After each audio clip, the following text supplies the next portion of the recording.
We picked y'all because I feel like we kind of see ourselves in y'all as student athletes. You know what I'm saying? And I feel like we kind of had similar come-ups. You know what I'm saying? Coming up playing basketball. You know what I'm saying? So, with that being said, I really feel like y'all fit the position for this Rich Y'all DME shit. For real, for real. And I want to congratulate y'all on the season that y'all had. You know what I'm saying? Going far. I know that shit take a lot. You know what I'm saying? Take a lot of time, effort. You know what I'm saying? And a lot of shit that people don't see. And that goes to show like why we did the commercial on the blacktop. You know what I'm saying?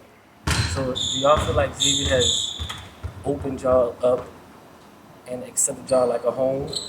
You can go first. Oh, yeah, I definitely do. Especially like it being our first year. That's not really a lot of time for a coach to get used to you, for teammates to get used to you. But I feel like everybody just opened us up. They welcomed us. And we came here for the common goal to win. So once we started winning, especially like the family environment, it just became tighter. And yeah. Just to piggyback off of what Lauren said, I feel the same way. Coming out here, I had the mindset of just playing 1 year, not really getting close to nobody. But that kind of changed. It flipped once we started actually like grouping together and like practicing. And once our first few games started and we started winning and we was undefeated, I started just to go close to the girls. And I think that is the reason for a lot of our success is our tightness. How y'all feel about New Orleans? I like it. It's a vibe. It's different. It's definitely different. Like coming from Maryland to Raleigh to New Orleans, this is a different city. Like I say all the time, it doesn't feel real. Like it just feels like a different country of its own. I could say I'm from the country, so I'm not really used to the city life. So all of it's really fairly new to me. But I'm not gonna lie, I do love it here. There's always something to do. The campus, they always got something on campus going on. So, you know, there's always events to pop your head in. What was y'all hometown like? Like, what y'all grew up doing? Riding four-wheelers. What? I'm from Albany, Georgia. I'm from Clinton, Maryland. Clinton, Maryland. Yeah. You ever heard that? I mean, I'm familiar with the DMV area, but I've never heard of Clinton. Oh yeah. What's like the funnest thing to do in Clinton? Sunday morning, Sunday night, Sunday afternoon. What you doing? Shoot, hooping. I think the DMV is like the hooping area of the country. When I was growing up, it was either KD or Curry. But now, women are starting to come up. So my favorite is like Juju. Juju? Yeah, I'll say Juju. She's a bucket. No, she is a bucket. Mine is kind of weird. It's my little brother. I don't know. I like model my game after his. He's really inspiring, like his work ethic. He's always in the gym, and he's a dog on defense. So yeah, he's always been my favorite basketball player. That's crazy. I don't feel like I ever heard somebody ever say that before. Oh shit. So that's fine. That's real though. That's real. You have siblings, Cam? Yes, I have a lot. I have two twin half brothers, a half sister, and a half older brother, and then I have a little sister that's adopted. She's like 5. Nah, that's crazy because family, that's something that's very important to us. You know what I'm saying? And even us choosing to pick y'all, I feel like this was like an adoption into what we have going on in our family. You know what I'm saying? And we do plan on like doing get-togethers with like the people that we hand select. You know what I'm saying? So we can all get to know each other because y'all all have similar qualities. You know what I'm saying? This is something that we are gonna continue to do for years. Right. So that's why we treat this so important. You know what I'm saying? I know we be laughing and joking off camera, but you know what I'm saying? We doing our thing. But, What's y'all majors? Clinical mental health counseling. Yeah. Why you chose that? Both of y'all have the same major? Oh, Yeah. bet. How was that first of all? Before y'all speak on why y'all chose that, how is it having a partner in crime? On the court and off the court. Within the school and in the gym. How is that, having a PNC? It's fun and it's very helpful. Like it's kind of like what Cam said earlier. I wasn't expecting to like make no friends out here. I just wanted to come hoop, win, and then get my degree. But like having Cam has really been like meeting a sister, and we're sorority sisters. So it was just like, this really feel like my other person. I feel like we're the same person, just different fonts. Like everything she kind of went through before, like I kind of went through the same thing, just a different font or whatever. And I feel like that's what like got us closer. Like we bonded through that. Like, cause I understand her, she understands me. Like we got different perspectives, but at the same time, like she'll keep me in check and I'll keep her in check. Like, but we also, you know, ride for each other. So that's my dog. Nice. You wanna do that? You can do it. Take it away, Cam. Ooh, okay, take it away, Cam. Clinical mental health counseling is kind of like just, it's therapy, but it's more in-depth, more detailed therapy. Like, we could be making some bank, leaving with a Xavier degree, but yeah, that's pretty much what I know about the degree describing it. It's kind of a hard question. I understand. Why y'all took interest into that major? Me personally, it was because like mental health is just something that a lot of people are gravitating towards nowadays, and I feel like it's a field that where I can learn about myself and learn about how helping others, because I'm very empathetic, so I feel like using that empathy within myself, I can always help somebody else. So Yeah, so me, well, I have a heart towards like first responders and military, because my father, he was a fireman, and I kind of seen how it was heavy on him, like just seeing like people die and having to deal with all the stresses at work and then having to come home to your family. And so that's what like geared me towards like wanting to help people, wanting to talk to that population in particular. me personally, I want to go overseas and make some money. Basketball? Yes, with basketball. It's always been a dream since I started college, because a lot of people told me in high school, like, you're not going to make it playing college ball with a scholarship. And I ended up doing it, and I was like, well, I feel like I can do anything I put my mind to. So really, going overseas is a really big deal for me, and I think it's possible. You just got to keep working. Yeah, it definitely is. Alright. Okay, so me, I would like to go overseas. I want to go to the Air Force. And what was the other thing? Oh, being a counselor. Duh. So, yeah, all of it is up in the air. I'm just kind of taking everything day by day and just seeing what I lean more towards as time goes on. Like, what motivates y'all to wake up every day? What motivates y'all to be in this gym at 4, 5 in the morning whenever practice is set? Schedule that on the off season, getting them workouts. Like, what's y'all why? Mine is my family. Like, I just watching, like, growing up, seeing how much time and energy my parents, my aunts and uncles, my grandparents took out of their schedule to just give to me and to see me be successful. I think, like, becoming successful and being able to give back to them and, like, my future nieces and nephews, my children, grandchildren, like, that's my biggest goal. I would say the same thing. Definitely family. Just knowing I have a little sister at home. By the time she's 18, ready to go to college, I'll be 30.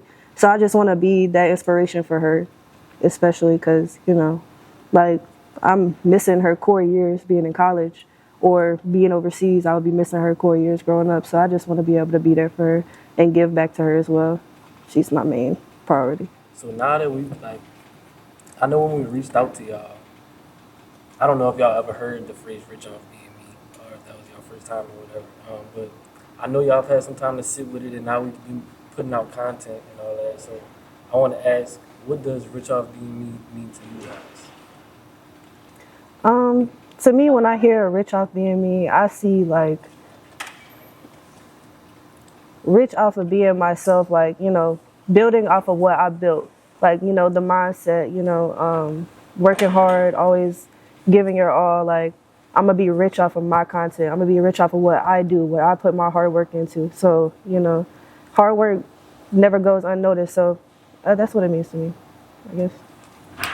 To me, rich off being me means like, it's not necessarily like money, but it's just like having like confidence, I guess, in who you are as a person and like what you bring to the table. Definitely one of them phrases that make you do that, because it makes you think.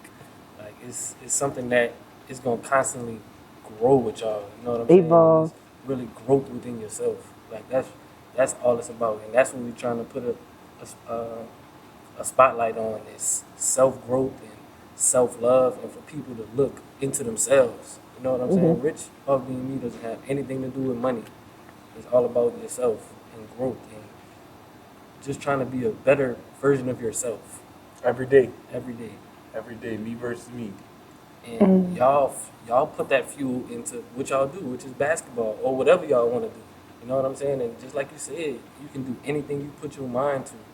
And that's what we're trying to show people. Like, y'all not going to know how many people are seeing this. They're seeing 2 black women doing great things. You see what I'm saying? So, yeah. How important and why is it important for women to get representation in sports? How do you feel? Like, why is that important to you all? Well, it's important to me because I'm really big on like the next generation. So, like, women are evolving as time goes on. Like, I feel like women don't get respect like they should, and like as the years go on, like first women were seen as like, oh, you just gonna sit in the house with your children, cook, clean. Now it's like, okay, now women can work jobs, they can support a family. Then it became like, oh, women can do the same thing men do. And as time goes on, like I feel like when little girls look at us, like they'll be like, oh, I can do that one day. I could play basketball. I could be the face of a program. I could, you know. Yes, that was great. That was a great answer. Oh wow, thank Great you. answer. Yes. We should keep her answer. Okay, well, I'll give you this question. Okay. And this is gender neutral. Why are HBCUs important to the world and to us young black? Why is it important to the next generation of black kids? Why are HBCUs important to them? Okay.